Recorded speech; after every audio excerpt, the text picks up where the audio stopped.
Hello, welcome to BBC News. Today I'll be interviewing Captain Hugo Vivian Hope Thrussell. Hugo Thrussell was born in Western Australia in Northam on the 27th of October and served in World War I. Please make him feel welcomed. Hello, it is a pleasure to be here today. So, let's get into the interview. Could you tell me about your childhood, please? Well, I was the youngest of 14 children and I was educated at Prince Alfred College in Adelaide. I captained the football team and became a champion athlete and boxer. I then worked as a jackaroo on cattle stations in the north of the state. Before you went to war, you trained in Egypt. What was the training like?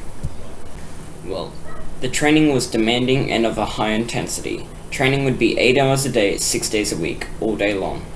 At first, to test our persistence and strength, they made us wear our full kit with heavy packs during our training. We were training in a dry, harsh environment, so by the end of the day, our backs would be drenched with sweat.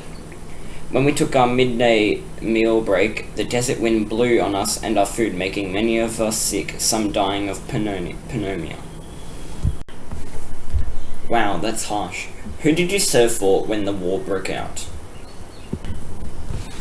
I served for the Australian Imperial Force and the 10th Light Horse Regiment, formed in October 1914. I was commissioned as second lieutenant and remained in Egypt when the 10th was sent to Gallipoli in May 1915. You were awarded the Victoria Cross. Could you please tell me why you were awarded it?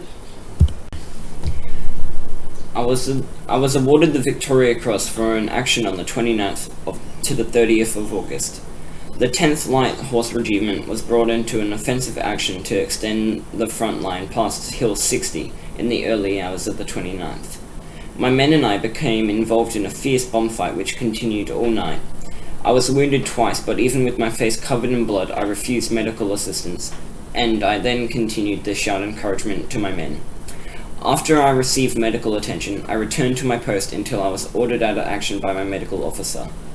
I was also the first Western Australian to be awarded the Victoria Cross and the only one to be awarded to an Australian light horseman.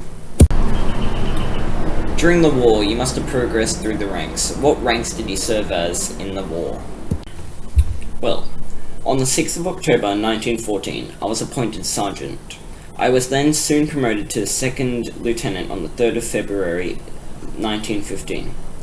I was then also appointed to lieutenant on the 20th of February 1916, and on the 15th of August I was promoted to my final rank as captain, which I then served as throughout the war. What was your motivation to go to war? My motivation for going to war was going to serve with my brother Frank, and to serve and prove myself to my country.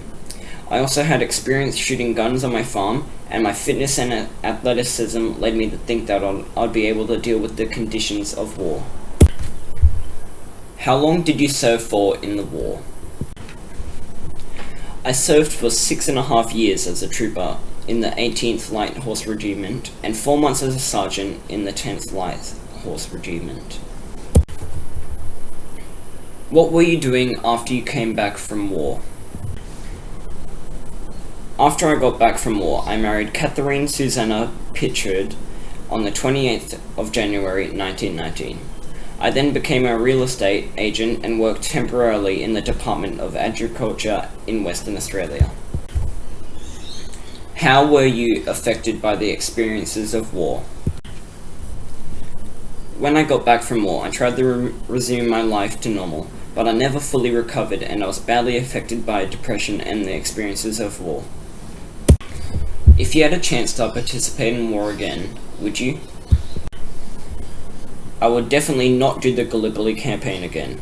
The experiences I went through at war were horrible and I could never erase them out of my mind. On behalf of the BBC News team, I'd like to thank you, Hugo, for joining us today.